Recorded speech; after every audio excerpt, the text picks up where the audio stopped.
여러분 안녕하십니까? CJB 아침 뉴스입니다. 충북 지역에 많은 눈이 쌓일 것으로 예상되면서 단양을 제외한 도내 전 지역에는 대설주의보가 내려졌습니다. 오늘 도내에 예상되는 적설량은 1에서 5cm 안팎입니다. 이번 눈은 오후부터 차차 그치겠습니다. 한낮에도 기온이 영하권에 머물고 바람이 약간 강하게 불면서 종일 추위도 이어지겠습니다. 아침 기온은 청주 보은 영하 4도, 충주 영하 5도 등 영하 6도에서 영하 2도, 낮 최고 기온은 청주 영하 1도 등 영하 3도에서 0도의 분포를 보이겠습니다. 청주 국제공항을 모기지로 하는 에어로케이 항공사의 도입 1호기가 어제 저녁 청주공항에 도착했습니다. 에어로케이는 1호기 도입식을 갖고 안전 운항을 다짐했습니다. 다음 달 말 예정인 취항 준비가 순조롭게 진행되고 있습니다. 구준회 기자입니다. 어둠을 뚫고 에어로케이 1호기가 청주공항의 모습을 드러냈습니다. 에어버스사가 제작한 180석 규모의 A320 기종입니다. 동체와 꼬리 날개, 에어로케이 로고가 선명합니다. 첨단 안전장치를 장착한 1호기는 미국에서 각종 테스트 비행을 성공적으로 마쳤습니다. 에어로케이 1호기는 미국 노스캐롤라이나를 출발해 13,000km를 17시간 비행한 끝에 모기지인 청주공항에 안착했습니다. 공항에는 이시종 지사와 한범덕 청주시장, 유관기관 등에서 100여 명이 나와 1호기를 맞았습니다. 비행기와 함께 도착한 기장 등 8명의 승무원들에게 환영의 꽃다발을 전했습니다.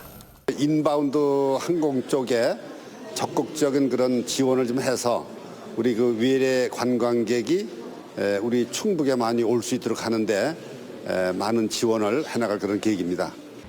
에어로케이는 국토부 운항 증명이 나오는 대로 다음 달 말 청주와 제주 노선에 본격 취항합니다. 2호기와 3호기를 올해 추가 도입해 일본 등 국제 노선으로 운항을 확대할 계획입니다. 다만 업계 내 과다 경쟁과 한일 관계 냉각, 코로나19로 인한 여객 급감 등 시장 상황은 녹록지 않습니다. 지금 힘든 시기를 겪고 있지만 저희는 초심에 잃지 않고 그대로 저희의 스케줄대로 움직여서 7월에 국제선을 띄울 예정입니다. 청주공항을 기반으로 한 에어로케이가 어려운 여건 속에서도 취항을 위한 준비를 착실히 진행하고 있습니다. CJB 뉴스 구준혜입니다.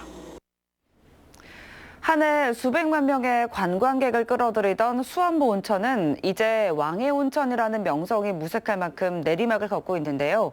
충주시가 수안보 살리기를 목표로 300억 원이 넘는 예산을 쏟아붓는다고 합니다. 정진규 기자입니다. 7, 80년대 연간 300만 명이 넘는 관광객이 찾던 수안보 온천. 하지만 지난해엔 6분의 1 수준인 58만 명까지 떨어졌습니다. 한때 충주시 수안보 관광의 핵심으로 꼽히던 와이키키 호텔입니다. 지금은 이렇게 문을 닫은 지 18년이 지나도록 그대로 방치되고 있는데요. 수안보 관광의 현 주소를 잘 보여주고 있습니다.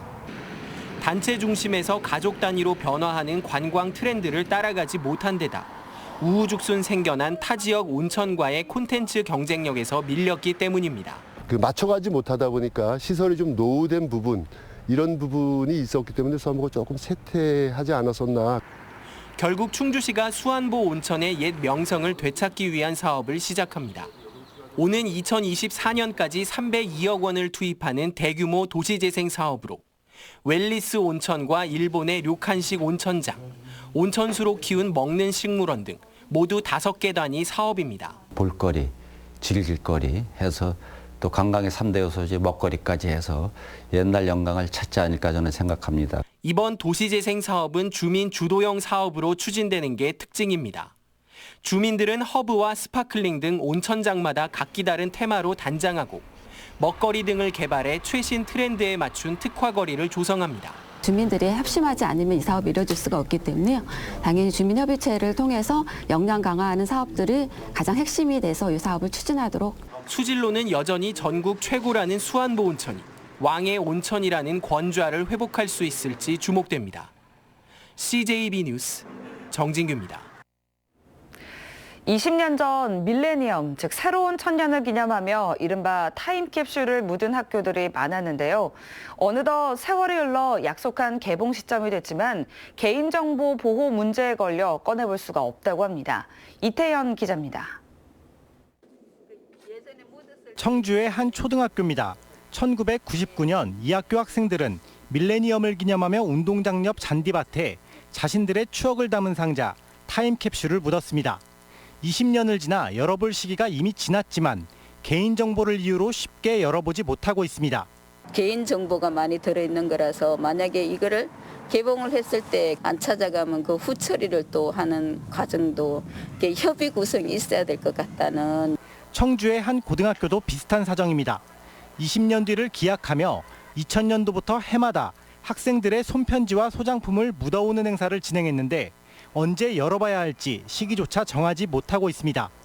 학교 졸업 앨범엔 학생들의 집 전화번호만 남아있는데 이사를 가거나 번호를 바꾼 경우가 대부분입니다. 동문회도 활성화되어 있지 않아 졸업생들의 동의를 구할 수 있는 방법이 마땅치 않은 겁니다.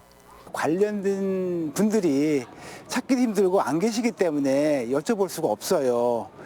또한 이게 이제 개인정보라고 하는 부분도 있기 때문에 학교에서 임의적으로 또 그걸 또 파헤쳐서 또 개봉해서 알아볼 수가 없고요. 20년 뒤 어른으로 만나 다 같이 꺼내보자던 그때 그 시절의 추억. 흘러간 세월만큼 개인정보를 대하는 인식 자체가 변하면서 기약도 없이 땅속에 잠들어 있습니다. CJB 뉴스 이태현입니다. 그동안 인기가 주춤했던 씨름이 최근 다시 조명을 받고 있습니다. 아이돌 가수 같은 외모와 연예인급 예능감을 가진 선수들이 등장하면서 우리 전통 씨름이 제2의 전성기를 예고하고 있습니다. 박원 기자가 취재했습니다. 삿바 싸움에서 팽팽한 신경전을 벌이다 화려한 뒤집기로 상대 선수를 그대로 넘깁니다. 증평 인삼 씨름 선수단의 훈련 현장입니다. 최근 방송을 통해 씨름이 다시 한번 인기를 끌며 제2의 전성기를 맞고 있습니다.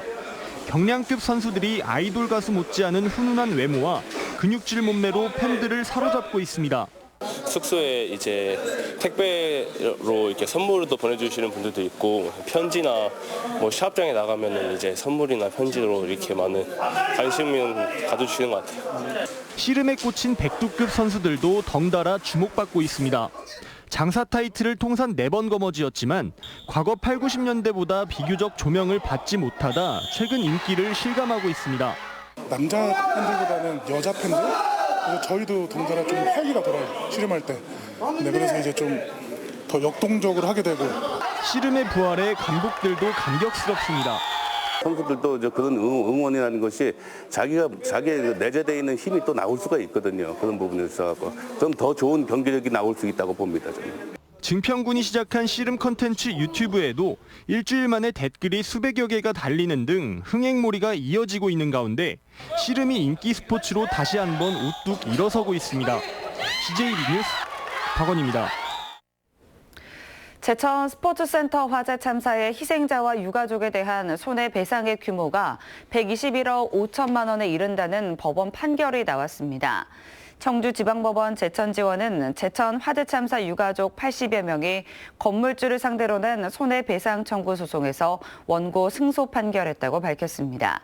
재판부는 피고는 건물주로서 안전관리를 소홀히 한 사실로 희생자와 원고들이 입은 손해를 배상할 책임이 있다며 원고들에게 청구 금액 11억 2천만 원과 그에 대한 지연 이자금 등 121억 원을 지급하라고 명령했습니다.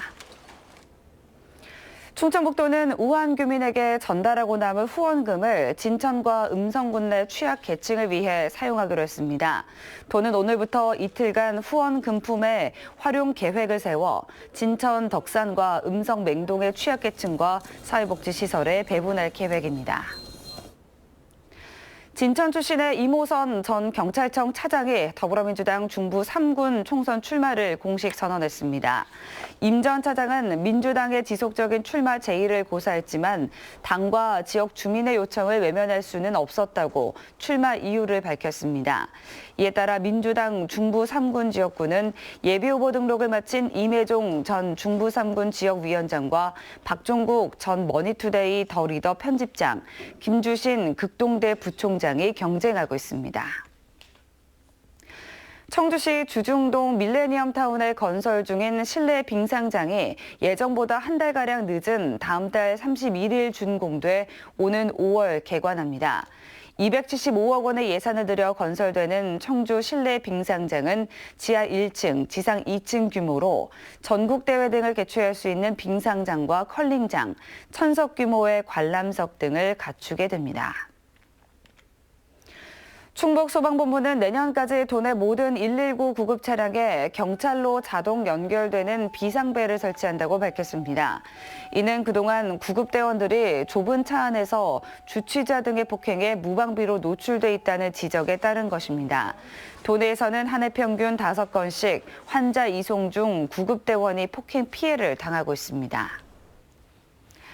끝으로 날씨입니다. 단양을 제외한 도내 전 지역에 대설주의보가 발효 중인 가운데 오늘 제법 많은 양의 눈이 쌓이겠습니다. 예상되는 적설량은 1에서 5cm 안팎입니다. 아침 현재 기온은 청주 보은 영하 4도, 충주 영하 5도 등 영하 6도에서 영하 2도의 분포를 보이겠고 낮 최고 기온은 청주 영하 1도, 충주 영하 2도 등 한낮에도 영하권의 추위가 이어지겠습니다. 오늘 대부분 지역이 가시거리가 짧고 미끄러운 곳이 많겠습니다. 교통안전에 각별히 유의하시기 바랍니다. 이상으로 CJB 아침 뉴스를 마칩니다. 고맙습니다.